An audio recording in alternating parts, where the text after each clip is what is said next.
जय श्री राम। मैं हूं जागेश्वर प्रसाद गुप्ता। आज हम महाशिवरात्रि पर्व के बारे में चर्चा करेंगे। ये क्यों मनाया जाता है, कैसे मनाया जाता है और इसे मनाने से क्या फल मिलता है।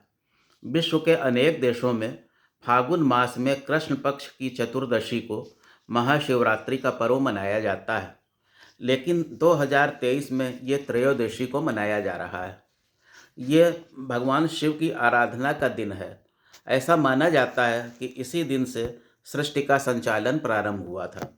सृष्टि के आरंभ में ब्रह्मा जी व विष्णु जी में विवाद हुआ कि दोनों में कौन श्रेष्ठ है। अचानक दोनों के बीच में एक विशाल ज्योतिर्लिंग प्रकट हुआ। दोनों के द्वारा उसकी ऊंचाई व गहराई मापने की कोशिश की गई। असफल रहने पर दोनों ने यह इच्छा प्रकट की कि उस आदि अंत विहीन ज्योतिर्लिंग के रूप में प्रकट हुए परमेश्वर प्रत्यक्ष दर्शन दें। तब भगवान की वाणी के रूप में ओम की ध्वनि सुनाई पड़ी। उसी दिन धरती में अनेक स्थानों पर शिव जी लिंग के रूप में प्रकट हुए, परंतु हमें अभी केवल 12 स्थानों का ही पता है। इन्हें ही हम द्वादश शिवलिंग कहते हैं। इसके बाद शिव जी विश्व व्यवस्था के संचालन हेतु धरती पर साक्षात रूप में शंकर जी के रूप में प्रकट हुए। भगवान शंकर वर्ष के 6 महीने कैलाश पर्वत पर और 6 महीने शमशान में रहते हैं। इनका पृथ्वी पर अवतरण उसी दिन होता है जिस दिन शिव जी ने तांडव नृत्य करके तीसरा नेत्र खोला था। कहा जाता है कि भगवान शंकर और माता पार्वती का विवाह भी इसी दिन हुआ था। अतः लोग इस दिन विवाह का उत्सव मनाते हैं। समस्त देवी देवताओं की पूजा मूर्ति रूप में की जाती है, परंतु शिव जी की पूजा मूर्ति और लिंग दोनों ही रूपों में होती है। दोनों प्रकार की पूजा में समान फल मिलता है। हम शिवलिंग की पूजा तो करते हैं, पर ये नहीं जानते कि ये क्यों पूजनीय है। बहुत से लोग शिवलिंग का गलत अर्थ लगाकर भ्रमित करते हैं।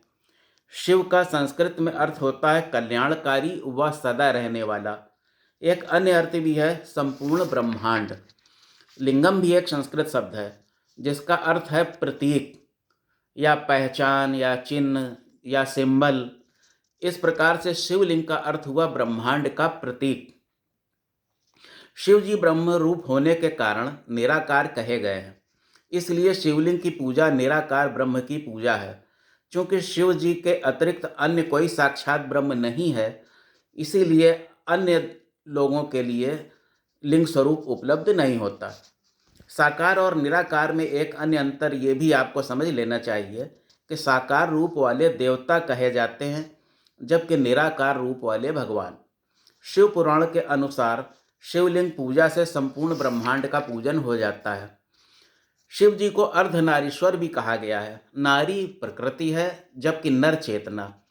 प्रकृति और चेतना एक दूसरे के बिना बेकार हैं। प्रकृति में प्रकट करने की शक्ति तो है, पर चेतनता नहीं है। प्रकृति और चेतना दोनों का संगम ही शिवलिंग है। निचला हिस्सा स्त्री व ऊपर का हिस्सा पुरुष का प्रतीक होता है। इसमें शिव व शक्ति दोनों ही निवास करते हैं। शिवलिंग एक पत्थर की आकृति होती है। इसके 3 हिस्से होते हैं। एक हिस्सा भूमिगत रहता है, फिर मध्य भाग और शीर्ष भाग जो कि अंडाकार होता है। शिवलिंग के नीचे का भाग ब्रह्मा, मध्य विष्णु और ऊपर का महेश माना गया है। इसमें तीनों ही देवताओं का वास होता है। चूंकि शिव ही वो बीज हैं जिनसे ब्रह्मांड बना है, इसलिए ये अंडाकार हैं। वैज्ञानिक भी कहते हैं कि ब्रह्मांड का निर्माण बिग बैंग थ्योरी से हुआ है और ये अंडाकार है। शिव पुराण में विद्येश्वर संहिता के अध्याय 21 में लिखा है कि ब्राह्मण, क्षत्रिय, वैश्य, शूद्र, स्त्रियां या अन्य कोई भी हो शिवलिंग की पूजा कर सकता है। प्रायः कुमारी लड़कियां मनचाहा पति पाने के लिए व विवाहित स्त्रियां सुखी वैवाहिक जीवन की प्राप्ति के लिए शिवलिंग की पूजा करती हैं। स्त्रियां पूजा तो करें, पर शिवलिंग स्पर्श न करें। कारण ये है कि भगवान अधिकतर तपस्या में लीन रहते हैं। तपस्या में बाधा आने पर वे क्रोधित हो जाते हैं। साथ ही स्त्रियों का शिवलिंग छूकर पूजा करना पार्वती जी को पसंद नहीं है। शिवलिंग की पूजा किस प्रकार से की जाती है, अब हम उस पर चर्चा करेंगे। इस दिन लोग अपनी सुविधा अनुसार व्रत रहते हैं व रात्रि जागरण करते हैं। भगवान की पूजा में प्रयुक्त होने वाली प्रमुख सामग्रियों में स्वच्छ जल, यदि गंगा जल या अन्य नदियों का हो तो और भी अच्छा है, बेलपत्र, भस्म, फल फूल, बेल, गाय का दूध, दही, घी, शक्कर, गन्ने का रस, शहद, बेर, सरसों का तेल, पंचामृत, शमी पत्ती, भांग, धतूरा, अकौड़ा, अबीर, गुलाल, इत्र आदि हैं। इनमें से जितना बन पड़े व्यवस्था करें, वरना पूजन के लिए केवल जल और बेलपत्र ही पर्याप्त है। फल भक्ति भावना से मिलता है, सामग्रियों से नहीं। समुद्र मंथन में जब विष निकला तो भगवान शिव ने पूरी सृष्टि की रक्षा के लिए विष को अपने कंठ में धारण कर लिया, जिसके प्रभाव से उनका कंठ नीला पड़ गया और शरीर अत्यधिक गर्म हो गया। बेलपत्र विष के प्रभाव को कम करता है और गुण में ठंडा होता है, इसलिए देवताओं ने शिव जी को बेलपत्र खिलाना शुरू कर दिया और लगातार जल अर्पित किया। इससे उनके शरीर की गर्मी शांत होने लगी और विष का प्रभाव भी कम होने लगा। वैज्ञानिक प्रयोगों से मालूम हुआ है कि बेलपत्रों में रेडियो विकिरण रोकने की क्षमता होती है। आज भी आयुर्वेद में बेलपत्रों का अनेक बीमारियों के उपचार में प्रयोग होता है। तभी से उन पर जल और बेलपत्र अर्पित करने की परंपरा चल पड़ी। बेलपत्र में 3 पत्तियां जुड़ी होती हैं। इन 3 पत्तियों को ब्रह्मा, विष्णु, महेश, त्रिशूल, त्रिनेत्र, ओम आदि का प्रतीक माना जाता है। बेलपत्र 3 या अधिक पत्तियों वाला ही चढ़ावें। यदि पत्तियों में ओम नमः शिवाय लिख दिया जाए तो और भी अच्छा है। शव को जलाने के उपरांत बची हुई भस्म को शिव जी अपने शरीर पर धारण करते हैं। इस प्रकार शिव जी हमें संदेश देते हैं कि हमारा शरीर नश्वर है और इसी प्रकार एक दिन मिट्टी में विलीन हो जाएगा। यदि आप घर पर भस्म बनाना चाहें तो गाय के गोबर के कंडे बनाकर उन्हें जलाकर राख बना लें और महीन छान लें।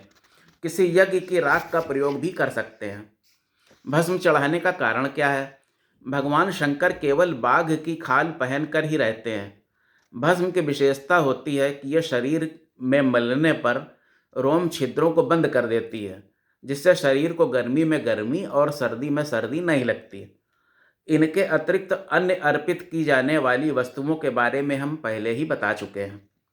शिवलिंग की पूजा से सांसारिक कामनाओं की पूर्ति तो होती ही है, अंततः मोक्ष की प्राप्ति भी हो सकती है। शिवलिंग के ऊपर चढ़े हुए जल व अन्य सामग्रियों का पुनः उपयोग नहीं होता, क्योंकि इस सामग्री में इतनी ऊर्जा समाहित हो जाती है कि उसे कहीं पुनः प्रयोग नहीं किया जा सकता।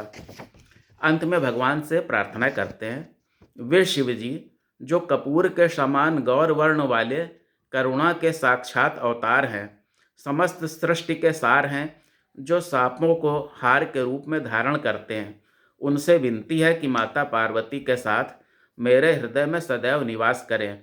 उन्हें मेरा नमन है। ओम नमः शिवाय। जय श्री राम।